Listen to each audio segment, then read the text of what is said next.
മനസ്സിനെക്കുറിച്ച്, കോൺഷ്യസ്നെസ്സിനെ കുറിച്ചാണ് നാം സംസാരിക്കാൻ പോകുന്നത്. ഫിലോസഫി ഓഫ് മൈൻഡ്, അതിനെക്കുറിച്ചുള്ള അടിസ്ഥാനപരമായ ചില ആശയങ്ങളാണ് ഈ സീരീസിൽ പല ഭാഗങ്ങളായിക്കൊണ്ട് നാം സംസാരിക്കാൻ ഉദ്ദേശിക്കുന്നത്. ആദ്യമായിട്ടൊരു ചോദ്യം ചോദിക്കാം. ഒരുപക്ഷെ ഇപ്പോൾ നിങ്ങൾ ഈ വീഡിയോ ഒരു മൊബൈൽ ഫോണിലോ ടി വിയിലോ മറ്റോ കണ്ടുകൊണ്ടിരിക്കുകയായിരിക്കും. അങ്ങനെ കാണുന്നു എന്ന് കരുതുന്നു, ചിന്തിക്കുന്നു. ആ ചിന്ത, നിങ്ങൾ നിങ്ങളുടെ മൊബൈലിൽ ഈ വീഡിയോ കാണുന്നു എന്നത് അത് യഥാർത്ഥത്തിൽ സംഭവിക്കുന്ന ഒന്നാണ് എന്ന് നിങ്ങൾക്ക് ഉറപ്പുണ്ടോ? എന്തുകൊണ്ടത് സ്വപ്നമല്ല, അല്ലെങ്കിൽ ഹാലൂസിനേഷൻ അല്ല, ഇനി ഒരു വിർച്വൽ റിയാലിറ്റി അല്ല, അത് അങ്ങനെ യാഥാർത്ഥ്യമാണ് എന്ന കാര്യത്തിൽ നിങ്ങൾക്ക് എത്രത്തോളം ഉറപ്പുണ്ട്? എന്താണ് അതിൻ്റെ അടിസ്ഥാനം, ആ ഒരു ഉറപ്പിൻ്റെ അടിസ്ഥാനം? ഒരുപക്ഷെ ഇതൊരു ട്രിവിയലായിട്ടുള്ള ചോദ്യമാണ് എന്ന്, അങ്ങനെ ഒരു സംഭാഷണമാണ് എന്ന് പെട്ടെന്ന് തോന്നാം.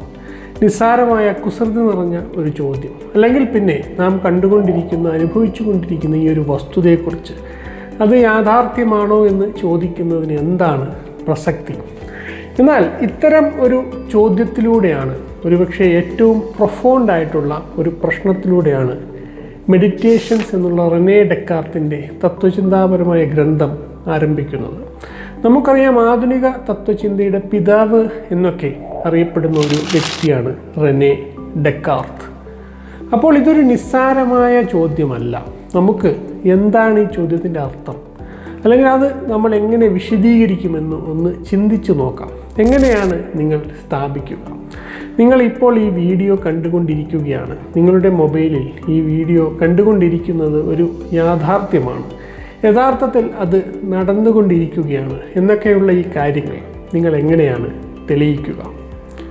ഒരുപക്ഷെ ഒരാൾ പറയുമായിരിക്കും, ഇതൊരു എവിഡൻ്റായ കാര്യമാണല്ലോ, ഞാനത് കണ്ടുകൊണ്ടിരിക്കുന്നു, എനിക്കത് കാണാം, മൊബൈലിൽ എനിക്ക് സ്പർശിച്ചറിയാൻ സാധിക്കും, മൊബൈൽ എൻ്റെ കയ്യിലുണ്ട്, അതെനിക്കറിയാം, അതിൻ്റെ സ്ക്രീനിൽ ഈ വീഡിയോ പ്ലേ ചെയ്തുകൊണ്ടിരിക്കുകയാണ്, അത് ഞാൻ കണ്ണുകൊണ്ട് കാണുന്നുണ്ട്, അതിലെ വീഡിയോയുടെ ശബ്ദം ഞാൻ കേട്ടുകൊണ്ടിരിക്കുകയാണ്. ഒരുപക്ഷെ ഇതാണ് ആരും പെട്ടെന്ന് മുന്നോട്ട് വയ്ക്കാവുന്ന ആർഗ്യുമെൻറ്റ്. അതായത് എനിക്കത് തൊട്ടറിയാം, കണ്ടറിയാം. ബേസിക്കലി പറഞ്ഞാൽ നാം നമ്മുടെ സെൻസ് പെർസെപ്ഷനെ, പഞ്ചേന്ദ്രിയങ്ങളെയാണ് ഇവിടെ ആശ്രയിക്കുന്നത്. പഞ്ചേന്ദ്രിയങ്ങൾ വഴി നമുക്ക് സ്പർശിച്ചറിയാം, കണ്ടറിയാം, അനുഭവിച്ചറിയാം. അങ്ങനെ വ്യത്യസ്തമായ രീതികളിൽ നാം ഇതിനെ അറിയുന്നു എന്ന് മാത്രമാണ് നമ്മുടെ വാദം. അപ്പോൾ പിന്നെ വരുന്ന ചോദ്യം ഇതാണ്: നമുക്ക് നമ്മുടെ ഇന്ദ്രിയങ്ങളെ എത്രത്തോളം വിശ്വസിക്കാം? നിങ്ങൾക്കൊരു സുഹൃത്തുണ്ട് എന്ന് കരുതുക. അയാൾ യാതൊരു ഭാവഭേദവും കൂടാതെ കള്ളം പറയാൻ കഴിവുള്ള ഒരാളാണ് എന്ന് കരുതുക. നിസ്സാര കാര്യങ്ങളിൽ പോലും അയാൾ കള്ളം പറയും, ചിലപ്പോഴൊക്കെ മാത്രം സത്യവും പറയാം. അങ്ങനെയുള്ള ഒരാൾ ഒരു കാര്യം പറയുമ്പോൾ നിങ്ങളത് എത്രത്തോളം വിശ്വസിക്കും?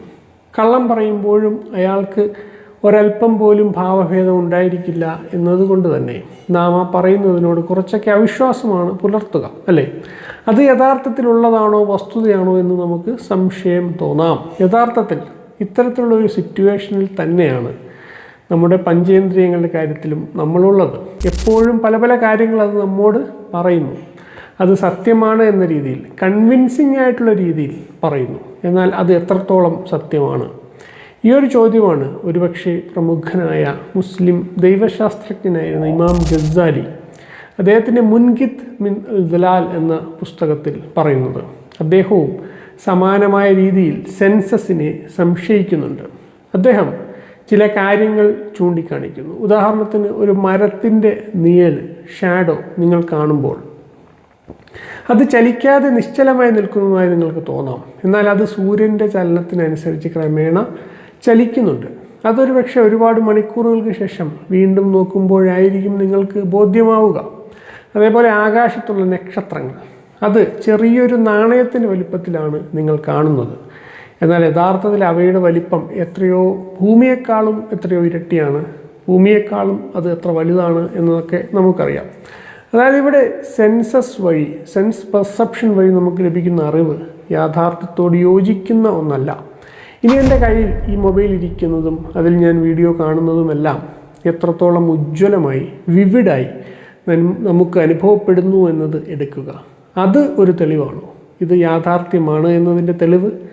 അങ്ങനെ കരുതിയാൽ ഇതേ രീതിയിൽ തന്നെയാണ്, ഇത്രത്തോളം വ്യക്തമായും സ്പഷ്ടമായും തന്നെയാണ് സ്വപ്നത്തിലും പല അനുഭവങ്ങളും നമുക്ക് ഉണ്ടാവുക. സ്വപ്നത്തിലുള്ള ഒരു കാഴ്ച, അതിലൊരു അനുഭവം, അത് സ്വപ്നമാണ് എന്ന് സ്വപ്നത്തിൽ വെച്ച് ഒരിക്കലും നമുക്ക് തിരിച്ചറിയാൻ കഴിയില്ല.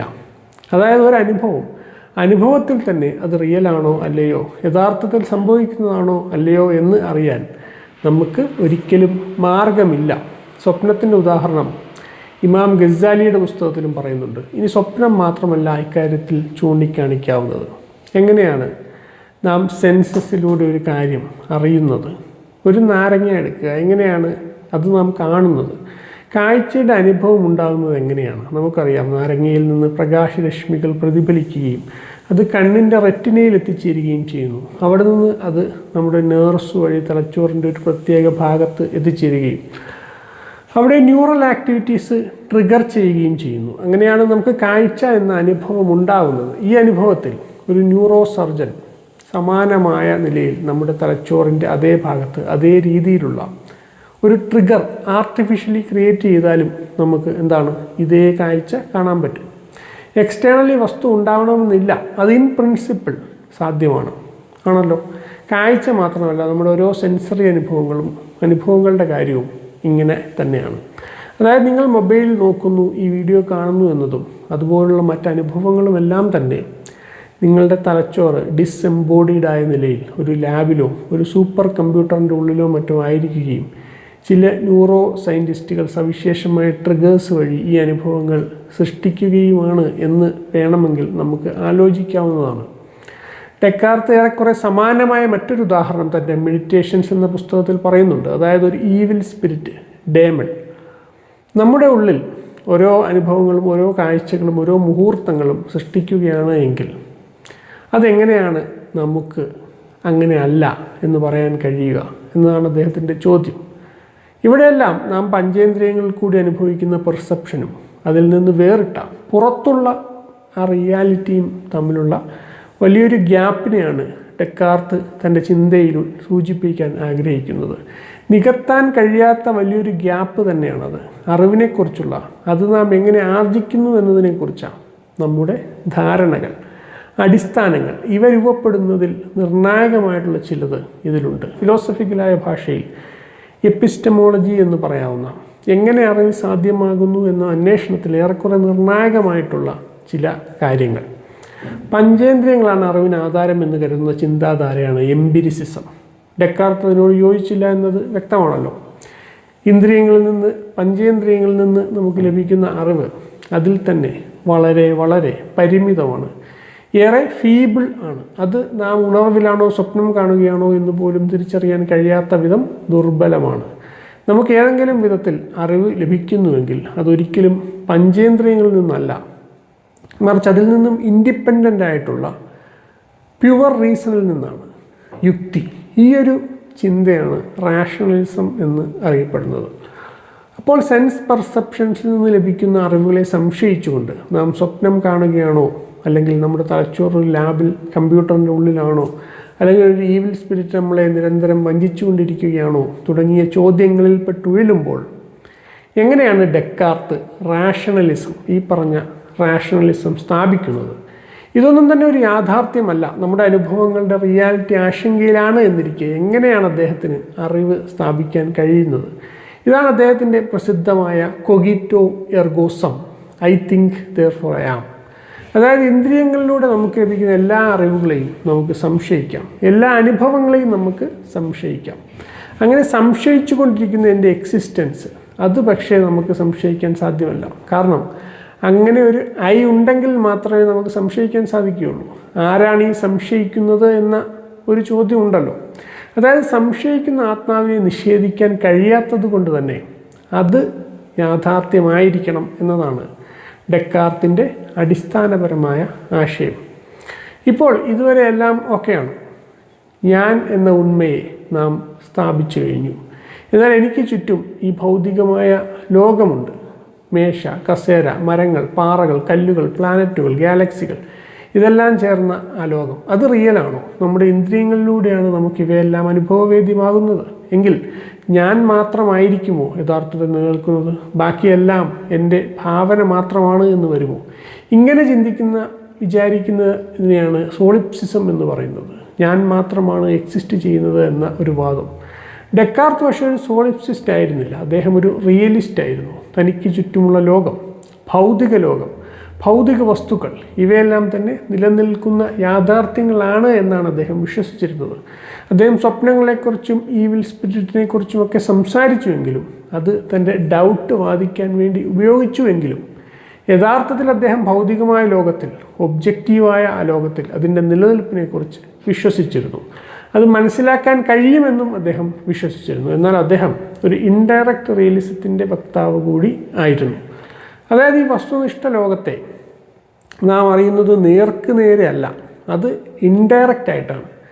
ആ ലോകത്തിൻ്റെ ഒരു റെപ്രസെൻറ്റേഷൻ, അതിൻ്റെ ഒരു പ്രതിനിധാനം പഞ്ചേന്ദ്രിയങ്ങളിലൂടെ നമ്മുടെ മനസ്സിൽ രൂപപ്പെടുകയും പ്രതിനിധാനത്തെ മാത്രം നേരിട്ട് അറിയുകയും ചെയ്യുകയാണ് നാം ചെയ്യുന്നത്. നമ്മളൊരു ടെലിവിഷൻ സ്ക്രീനിൽ ഇമേജുകൾ കാണുന്നത് പോലെയാണിത്. നേരിട്ട് ആ കാര്യത്തെ നാം അറിയുന്നില്ല, മറിച്ച് ആ ഇമേജസിനെ നാം കാണുകയാണ്.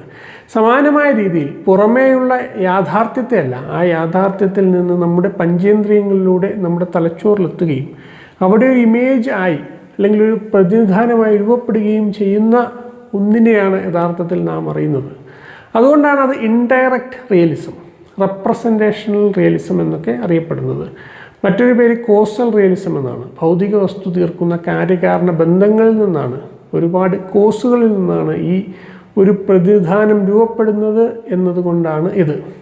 ഉദാഹരണത്തിന് മുമ്പ് നാം പറഞ്ഞ നാരങ്ങയുടെ കാര്യം തന്നെ എടുത്താൽ, നാരങ്ങ നാം കാണുമ്പോൾ യഥാർത്ഥത്തിൽ എന്താണ് സംഭവിക്കുന്നത്? ഒരു പ്രത്യേക വേവ് ലെങ്തിലുള്ള വെളിച്ചം, നിറം നാരങ്ങയുടെ സർഫേസിൽ പതിക്കുകയും അവിടെ നിന്ന് ഫോട്ടോൺസ് ട്രാവൽ ചെയ്ത് നമ്മുടെ റെറ്റിനയിലെത്തുകയും അതിനുശേഷം അത് ഒപ്റ്റിക്കൽ നെർവ് വഴി സഞ്ചരിച്ച് ന്യൂറൽ പാത്വേകളിലൂടെ തലച്ചോറിൽ എത്തിച്ചേരുകയും ചെയ്യുന്നു. ഇത്തരത്തിലുള്ള കാര്യകാരണ ബന്ധങ്ങളുടെ ഫലമായിട്ടാണ് നമ്മുടെ മനസ്സിൽ നാരങ്ങയുടെ ഒരു പ്രതിനിധാനം രൂപപ്പെടുന്നത്, അല്ലേ? അതുകൊണ്ടാണ് ഇതിനെ കോസ്റ്റൽ റിയലിസം എന്നൊരു പേര് കൂടി സൂചിപ്പിക്കുന്നത്.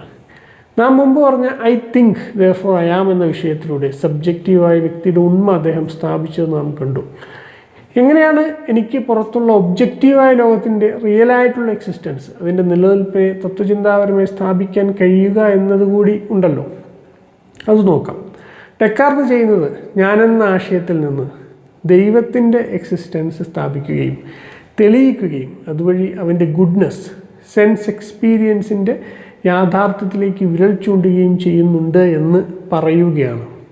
ഇനി അത് മാറ്റി നിർത്തി ഭൗതിക ലോകത്തിൻ്റെ, എക്സ്റ്റേണൽ ആയിട്ടുള്ള ലോകത്തിൻ്റെ ഉണ്മ യാഥാർത്ഥ്യമാണ് എന്ന സാമാന്യ വിശ്വാസം മാത്രം എടുക്കുക. അത് സാധ്യമാവുക എന്നത് തന്നെയാണ് വ്യത്യസ്തമായ ഇന്ദ്രിയങ്ങളിലൂടെ ലഭിക്കുന്ന അനുഭവങ്ങളുടെ ഏറ്റവും ബെസ്റ്റ് എക്സ്പ്ലനേഷൻ എന്ന് വാദിക്കാവുന്നതാണ്. ഒക്കംസ് റൈസർ എന്നൊരാശയമുണ്ട്. ശാസ്ത്രീയ വിശദീകരണങ്ങളെക്കുറിച്ചുള്ള ഒരു പ്രിൻസിപ്പിളാണത്. ഏതൊരു ശാസ്ത്രീയ ഹൈപ്പോത്തസിസും ലളിതമായിരിക്കണം. അത് കൂടുതൽ കഠിനമായ കോംപ്ലക്സ് ആയിട്ടുള്ള മിസ്റ്ററീസ് ഉണ്ടാക്കുന്നതല്ല, മറിച്ച് നമുക്ക് ലളിതമായി നമുക്ക് അവൈലബിൾ ആയതിനെ വിശദീകരിക്കാൻ കഴിയുന്ന വിധത്തിൽ ഒന്നായിരിക്കണം. അങ്ങനെയുള്ള വിശദീകരണമായിരിക്കും ശരിയായ വിശദീകരണം എന്നതാണ് ഒരു തത്വം. അതിൻ്റെ അടിസ്ഥാനത്തിലും ഏറ്റവും ലളിതമായ വിശദീകരണം സാമാന്യേന നമുക്ക് ചുറ്റുമുള്ളതെല്ലാം ശരിയാണ്, യാഥാർത്ഥ്യമാണ് എന്നത് മാത്രമാണ്. ഡെക്കാർത്ത് പറയുന്നത് പോലെ നാം ഒരു ഈവിൽ സ്പിരിറ്റിനെ ഭാവന ചെയ്യുകയാണെങ്കിൽ ഒരുപാട് ചോദ്യങ്ങൾ അത് ഉയർത്തും. എന്തിനാണ് ഈ ഈവിൽ സ്പിരിറ്റ് അങ്ങനെ ചെയ്യുന്നത്? ആ ഈവിൽ സ്പിരിറ്റിൻ്റെ എക്സിസ്റ്റൻസ് പ്രൂവ് ചെയ്യുക. അങ്ങനെ ഇത് ഒന്നിനു മീതെ ഒന്നായി കൂടുതൽ ചോദ്യങ്ങൾ, മിസ്റ്ററീസ് കൊണ്ടുവരുന്നുണ്ട്. നാം പറഞ്ഞ മറ്റ് കാര്യങ്ങൾ, ഹാലൂസിനേഷൻ്റെ അവസ്ഥയാവട്ടെ, വിർച്വൽ റിയാലിറ്റി കമ്പ്യൂട്ടറിൽ തലച്ചോറ് ഇരിക്കുന്ന അവസ്ഥയാവട്ടെ, ഇവിടെയെല്ലാം സ്ഥിതി ഇത് തന്നെയാണ്. ഏറ്റവും ലളിതമായ വിശദീകരണം ഭൗതിക ലോകത്തിൻ്റെ യാഥാർത്ഥ്യം അംഗീകരിക്കുക എന്നതാണ്. അപ്പോൾ ഈ വിധത്തിൽ സബ്ജക്റ്റീവായ നമ്മുടെ മനസ്സിൻ്റെയും ഒബ്ജക്റ്റീവായിട്ടുള്ള ഭൗതിക ലോകത്തിൻ്റെയും യാഥാർത്ഥ്യം സ്ഥാപിച്ചു കഴിഞ്ഞാൽ രണ്ട് വസ്തുക്കളാണ് പിന്നെ ഉള്ളത്. ഒന്ന് മൈൻഡ്, മറ്റൊന്ന് മാറ്റർ. യഥാർത്ഥത്തിൽ ഈ സബ്ജക്റ്റീവ് ഒബ്ജക്റ്റീവായ ലോകങ്ങൾ തമ്മിൽ, അവ തമ്മിലുള്ള ബന്ധം, അത് തമ്മിലുള്ള ഇൻട്രാക്ഷൻ, ഇതൊരുപാട് ചോദ്യങ്ങൾ കൂടി ഉയർത്തുന്നുണ്ട്. മനസ്സിനെക്കുറിച്ച് അന്വേഷിക്കുമ്പോൾ, ഫിലോസഫി ഓഫ് മൈൻഡിനെക്കുറിച്ച് ചിന്തിക്കുമ്പോൾ ഈ ചോദ്യങ്ങളിലേക്കാണ് ഇനി നാം പ്രവേശിക്കുന്നത്. അത് അടുത്ത അധ്യായത്തിലാവാം. വീണ്ടും കാണാം. ഇത്തരത്തിലുള്ള വിഷയങ്ങളിൽ കൂടുതൽ വീഡിയോസ് കാണാൻ നിങ്ങൾ ആഗ്രഹിക്കുന്നുവെങ്കിൽ തീർച്ചയായിട്ടും കമൻറ്റ് ചെയ്യുമല്ലോ. നന്ദി.